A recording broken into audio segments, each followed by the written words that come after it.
বিসমিল্লাহির রহমানির রহিম। সম্মানিত দর্শক শ্রোতা, সালাম নেবেন। আসসালামু আলাইকুম ওয়া রাহমাতুল্লাহ।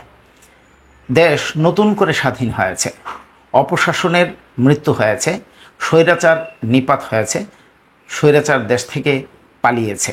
এই ক্ষেত্রে ছাত্র জনতা সবচেয়ে গুরুত্বপূর্ণ ভূমিকা পালন করেছে। আমাদের ছাত্ররা দেশকে নতুন করে স্বাধীন করে তারা স্লোগান তুলেছে, বৈষম্যবিহীন সমাজ ব্যবস্থা তারা বিনির্মাণ করবে। যেহেতু আমি শিক্ষক, জাতির বিনির্মাণে আমার সবচেয়ে বেশি গুরুত্ব, শিক্ষায় প্রায় 97 থেকে 98% দায়িত্ব আমি পালন করছি। আমার মাথা থেকে পা পর্যন্ত আপাদমস্তক বৈষম্যে ভরা। সেই বৈষম্য দূরীকরণের জন্য আমি নবগঠিত অন্তর্বর্তীকালীন সরকারের কাছে যে দাবিগুলো উত্থাপন করতে চাই, তার প্রথমত তাদের কাছে তুলে ধরতে চাই। শুধু এখানে সামাজিক যোগাযোগ মাধ্যমে তুলে ধরবো এমনটা নয়, আমরা ইতিমধ্যে তাদের সাথে যোগাযোগ করেছি। তারা নতুন কাজ পেয়ে কাজ বুঝে নেওয়া এবং আনুষঙ্গিক কিছু কাজ করতে যে প্রচণ্ড ব্যস্ত থাকার কারণে তারা আমাদের সাথে সাক্ষাৎ দেন নাই। তারা আমাদেরকে বলেছেন যে খুব দ্রুত 5-7 দিন পরে অথবা 10 দিন পরে তারা আমাদের সাথে সাক্ষাৎ দিবেন। আমরা তাদের কাছে যেই দাবিগুলো তুলে ধরবো শিক্ষক হিসাবে তা আপনাদের মাধ্যমে তুলে ধরছি। সম্মানিত দর্শক শ্রোতা, উপদেষ্টা মণ্ডলীদের কাছে, বিশেষ করে যিনি শিক্ষায় দায়িত্বরত আছেন, আমাদের প্রধান উপদেষ্টা ডক্টর মোহাম্মদ ইউনূস, ওনার কাছে আমাদের যে দাবি থাকবে, প্রথমত দাবি থাকবে স্বাধীনতার 53 বছর পরে এসেও একজন জাতি বিনির্মাণের স্থপতি যাকে বলা হয় শিক্ষক, সেই শিক্ষককে এখনও কোনো সরকার ডাল ভাত খাওয়ার নিশ্চয়তা দিতে পারে নাই। তাই আমাদেরকে সর্বপ্রথম জাতীয়করণ করে সকল বৈষম্যের অবসান ঘটাতে হবে। যদি সরকার, এই অন্তর্বর্তীকালীন সরকার আমাদেরকে জাতীয়করণ দিতে না পারেন, তাহলে তাদের কাছে আমাদের যেই দাবিগুলো থাকবে, বর্তমান দ্রব্যমূল্যের ঊর্ধ্বগতিতে টিকে থাকার জন্য টেকসই একটা বেতন ব্যবস্থা চালু করতে হবে, বদলি চালু করতে হবে মাথা থেকে পা পর্যন্ত, অর্থাৎ প্রতিষ্ঠান প্রধান থেকে চতুর্থ শ্রেণীর আয়াবোয়া পর্যন্ত বদলি চালু করতে হবে। সকল শিক্ষক কর্মচারীদের নিয়োগ সরকারের হাতে নিতে হবে, ম্যানেজিং কমিটির হাতে সরকার কোনো নিয়োগ রাখা যাবে না। ইএফটি চালু করতে হবে। কারিকুলাম যদি পারেন আগামীকাল থেকে বন্ধ করতে হবে। যদিও আমরা ইতিমধ্যে শুনেছি এনসিটিবি বলেছে যে নতুন কারিকুলামের সকল কার্যক্রম তারা স্থগিত করেছে, অর্থাৎ কর্মশালা, গবেষণা সব ধরনের কার্যক্রম স্থগিত করেছে। পাঠ্যপুস্তক এখনও স্থগিত করে নেই, কারণ প্রতিষ্ঠান খুললে আমরা ছাত্রদেরকে কি পড়াবো? এত দ্রুত তো আর ছাত্রদের কাছে বই দেওয়া যাবে না। তাই আমরা চাই, যেহেতু নতুন কারিকুলামের মৃত্যু হয়েছে, জানাজাটা যত দ্রুত সম্ভব হলে আগামীকালই ঘোষণা দেন, আমরা যেন জানাজা পড়ে সেই কারিকুলামকে বিদায় জানাতে পারি। সহকারী প্রধান শিক্ষক এবং প্রধান শিক্ষকের মধ্যে যে বৈষম্য আছে, বেতন বৈষম্য আছে, তা দূরীকরণ করতে হবে। দুইজনই প্রশাসনিক দায়িত্ব পালন করেন, এখন তাদের মধ্যে এই পাহাড়সম বৈষম্য থাকবে, তা হতে পারে না, তা দূরীকরণ করতে হবে। বিএড নামক যে কালো অধ্যায় রচিত আছে মাধ্যমিক পর্যায়ে, তা দূরীকরণ করতে হবে।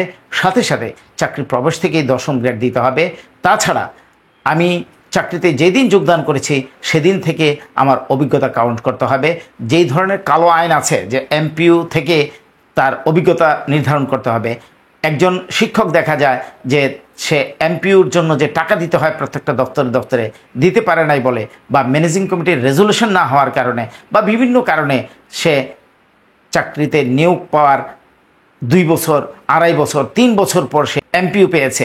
এমতো অবস্থা তার অভিজ্ঞতা যেদিন থেকে সে চাকরিতে যোগদান করেছে তা থেকেই কাউন্ট করতে হবে। অনিয়ম এবং দুর্নীতির তালিকা তৈরি করতে হবে। প্রত্যেকটা প্রতিষ্ঠানে কারা কারা অনিয়মের সাথে জড়িত ছিল বা আছে তাদের তালিকা তৈরি করতে হবে। মিনিস্ট্রি অডিট নামক যে গলা কেটে এই স্বল্প আয়ের শিক্ষকদের 1 মাসের বেতন নেওয়া হয়, এটা ওপেন সিক্রেট, তা দূরীকরণ করতে হবে।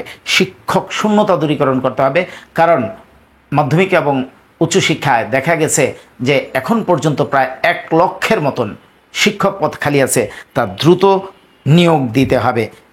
যেই বিষয়ে শিক্ষক নিয়োগ হয়েছেন তাকে সেই সাবজেক্ট দিতে হবে। তার ব্যত্যয় আমরা দেখতে পাই যে প্রতিষ্ঠান প্রধানের আত্মীয় যাকে অ্যাডহক নিয়োগ দেওয়া হয়েছে, তাকে গণিত বা ইংরেজি ভাইটাল সাবজেক্টগুলো দেওয়া হয়, নতুন শিক্ষককে দেওয়া হয় না। বলা হয় যে ওনার অভিজ্ঞতা কম। ওনাকে তো আগে করাতে দিবেন, করাতেই তো উনি অভিজ্ঞতা অর্জন করবেন। এই ধরনের অনিয়ম দুর্নীতি দূর করতে হবে। উৎসব ভাতা আমাদেরকে শতভাগ দিতে হবে। বাড়ি ভাড়া সরকারিদের ন্যায়, চিকিৎসা ভাতা সরকারিদের ন্যায় দিতে হবে। দলীয় পরিচয়ের নিয়োগপ্রাপ্ত প্রশাসক বা প্রশাসন পদে যারা আছেন, যারা সাধারণ শিক্ষকদের উপর প্রতিনিয়ত তারা স্ট্রিম রোলার চালান, এই ধরনের শিক্ষকদেরকে হয়তো অপসারণ করতে হবে। আমরা তাদের রিজিকে হাত দিতে চাই না, তাদেরকে বদলি দিয়ে অন্যত্র ট্রান্সফার করতে হবে। এমপিও ছাড়া যে সকল প্রতিষ্ঠান প্রধানরা প্রতিষ্ঠানে নিয়োগ আছেন তাদেরকে আগামীকাল থেকে বাতিল করতে হবে।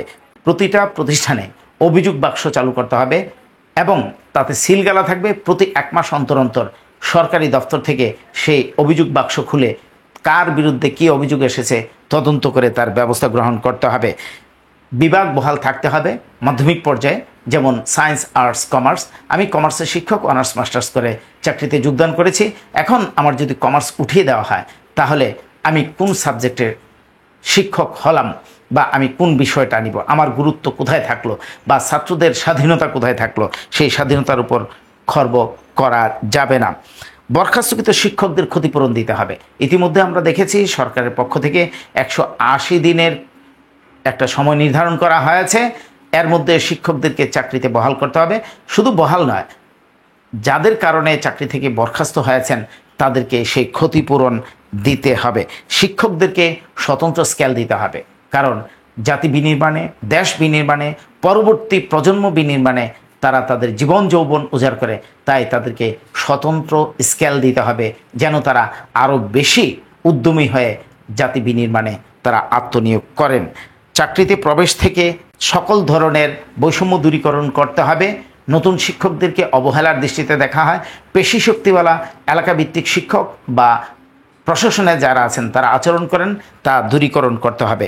মাদ্রাসা শিক্ষক যিনি একই যোগ্যতায় মাদ্রাসা প্রবেশ করলে 11তম গ্রেড দেওয়া হয় আর স্কুলে ঢুকলে তাকে 10ম গ্রেড দেওয়া হয়, তা রহিতকরণ করতে হবে, বাতিল করতে হবে। তারপর চাকরি থেকে যারা অবসরে গিয়েছেন তাদেরকে খুব দ্রুত, অর্থাৎ 3 মাসের মধ্যে ইএফটির মাধ্যমে তাদের অবসর কল্যাণের টাকা দিতে হবে। অবসর কল্যাণে যতগুলো কালো আইন আছে, 10 বছরের কম হলে তিনি কল্যাণ সুবিধা পাবেন না। তারপর 25 বছরের বেশি যত বছরই চাকরি করুক না কেন তাকে অবসর সুবিধা দেওয়া যাবে না। এই ধরনের কালো আইন রহিতকরণ করতে হবে এবং অবসর কল্যাণ বোর্ডে এবং আমাদের মাধ্যমিক পর্যায়ে, উচ্চ মাধ্যমিক পর্যায়ে যে সকল সরকারি নিয়োগ ডিজি আছেন বা অন্যান্য কর্মকর্তা আছেন তাদেরকে বরখাস্ত করতে হবে এবং তাদের অনিয়ম, দুর্নীতি তদন্ত করে ব্যবস্থা গ্রহণ করতে হবে। শিক্ষা নামক পবিত্র স্থানে কোনো প্রকার অনিয়ম, দুর্নীতি যেন চালু না থাকে বা না হতে পারে, এই ধরনের রূপরেখা তৈরি করে যেতে হবে। ভালো থাকবেন, সুস্থ থাকবেন। দেখা হবে আবার নতুন কোনো বিষয় নিয়ে। আসসালামু আলাইকুম রহমতুল্লাহ।